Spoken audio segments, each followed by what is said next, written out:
So plot your ground is what we're saying. That's what we've done. We've plotted our ground. We mark with our plotter would be useless to other people because I've dropped all sorts of weird symbols on our plotter, and those symbols mean something to me, and it wouldn't mean anything to anybody looking in on it. Setting up the boat at the same angle when you're drifting. So if you think that I want to drift, see that red pole at the back of the room? I want to drift towards that. So in order to try and get that accurate, what I'll quite often do is when I come to a mark, I'll drift off of the mark, I'll drift away from it. And I've dropped a symbol off of it. I'll get the boat bang on that symbol, and by the end of the drift, the boat will have corrected itself. So if I started that angle, the boat may have finished at that angle and be drifting down the tide. So that's the angle that I'm going to drift with the given tide and wind states. So when I go up to do my accurate drift to try and get that pole, I'll start the boat up on that angle. And the significance of that is if I drift towards the man with the green shirt, what I know is I've got my angle right, and I just need to start a little bit to the left as I'm facing it, and then I can hit that pole. That's the degree of accuracy that we're looking for our drifting. Marking hookups on new ground I talked about, and certain tides we don't fish for bass. We fish for bass, for big bass, hoping to catch big bass, probably, I mean certainly less than 20 times a year, and maybe about 15 times a year. And on other tides we're doing other things. So we don't go fishing for bass every time we go out. We go when the conditions are right. Over to you, sir. Okay. Well, like a lot of people, the last couple of years, we've started to use soft plastics. And it started by accident with this technique of float fishing a live bait that Clive's described. One of the advantages of using a float is, as he said, you can get the bait away from the boat, away from the disturbance area, and it certainly improves our hit rate anyway. But while you're doing that, it's very tempting to put a second rod out, especially if you're starting your drift a long way up tide of a reef, or you're exploring, trying a new mark, something like that. And the second rod, you know, very often you're trying to get some more live baits, or you've got a little perk on, see if you can fluke a small bass or a pollock or something. And slowly we started to put a soft plastic on, rather than, because, you know, read the articles in the magazines, heard people talking about it. And for certainly the first season and most of the second season, my opinion was that these soft plastics are very convenient to use because, you know, you don't have to go hunting for live baits. You're not dependent on getting a few mackerel. You can use light gear, and you can go fishing at the drop of a hat because you don't need to worry about bait. But I was also convinced that it only caught small fish. And then over the last couple of years, when my fishing has been a bit interrupted by odd events, this bloke has discovered that you don't apparently just catch small fish on soft plastics, especially once you've learned how to use them. One of the things I did when I first started to use soft plastics from a boat, fishing vertically under a drifting boat, was to do what you do with a little perk, you know? That kind of thing. The last decent bass I caught on a plastic, which was early December last year, 2 ounces under 8 pound, and the rod motion on that day was like this. Wasn't working it at all. It was a soft plastic with a nice big paddle tail on it, a big tide, and the tail was doing all the work, and I just held the rod. I caught 6 fish. It's funny, we learn these things the hard way, don't we? Can we have the next slide, please?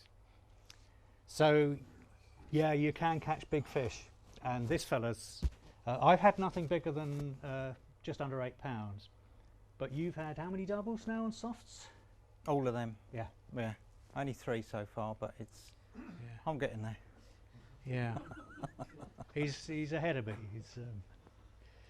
So you get to an age where you have to sort of let the next generation, you know. Yeah. That doesn't mean to say that we're not competitive. Can you put the next one up, please? Because, you know, I'm an old fella now. I'm doing okay. I've had 4 12s. Do you remember just now I said we'd had 43 doubles between us? Well, I've only had 16 of those. He's had a few more. And there is, you know, one of the things about brothers, I guess, is yes, you can get on, but yes, you do compete. But there is one thing that my brother has not done so far, and that is he hasn't had his picture on the front of the magazine. That concludes our presentation, gentlemen, lady and gentlemen. And we're quite happy to answer questions, although if you put the next slide up, please. There are some questions that we might be a bit evasive about. Do the netters follow you out? There aren't many netters in our area. There's a lot of reefs, but rod and line people do. Yeah, there's commercial rod and liners, and They must be watching you all the time. they know the name of our boat. Oh. There are times when we've gone to a mark and have looked at who's already there and have gone somewhere else. Yeah. It is a problem. Yeah. Tell the tackling up story of your trip. I like that one. Yeah, the day, I've already told you half the story. The day I had in December last year when I had a nice day, I was I live in Newbury and it's an hour and a half to get to Littlehampton, and I'd cut it a little bit fine and threw my gear in the boat. The boat's kept in Littlehampton Marina. Just before low water, Littlehampton, if you've been there, you can't get out of that harbour at low water. You've got to scoot a bit to get over the bar. There's a very nasty shingle bar there. I shot out to sea, having just dumped everything in the boat, headed south for I don't know, 20 minutes, something like that, stopped the engine and started to put my gear together. And I was going to use several different rods for different purposes and so forth. And somebody followed me out and started drifting on the same line that I was drifting on, but I was just tackling up. And what was really strange about it was once I was ready to move to where I was going to fish, whoever this guy was stayed where he was, drifting. Maybe he found something, I don't know. But yeah, it's a problem. I've got another story linked to it of something I'm not particularly proud of, but we were fishing a reef mark, drifting a certain mark. It was the right time of year that we knew there were big bass in the area. We'd got our live baits okay, and we were set for a good day. And this ignorant sod came along, watched us drift a couple of times, and then put his anchor down on our drift line. And he anchored right in the hot spot. And so what I did was I motored very carefully alongside him to get an understanding of exactly where he was. And we continued to drift that day. And at times, each time we went past him, we had a bit of a conversation with him because we were that close. I could have touched him with a rod tip. And we forced this ignorant git to watch us catching big bass for the next couple of hours. Sod. I wasn't going to go somewhere else that day. I knew we were in the right place at the right time. But a couple of times I did have to pull out the drift because I was going to hit him. Sorry, Johnny, before we go. I just wanted to ask how shallow, you say don't ask how deep, but how shallow have you caught bass? That's an Irish interpretation of that question, isn't it?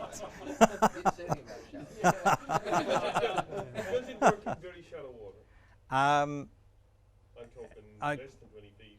Okay, the way I'd answer it is that if your ground supports drifts that are safe drifts in 20 foot of water, and you haven't got a massive variance on the ground, and what I mean by that is if you've got 20 foot that goes to 10 foot, then you're stuffed, and I don't think it would work. But if you've got something that maybe comes up 2 or 3 foot, and you keep your lead, you set your lead up on your float. But for that depth of water, definitely a float away from the boat. And what we do, when we set up 2 floats, we'll take it in turns to be the furthest float away, because we both believe that that furthest float away has the advantage. I've only tried it once or twice, and what happens is the floats just end up directly behind the boat, and I can't work out how to stop them. So The you boat's haven't. drifting faster than the floats. And no that, tide, yeah, that. wind. I was going to say you haven't got any tide. No. Yeah. And our ground, we've always got It's all tide. tide. Yeah. Yeah.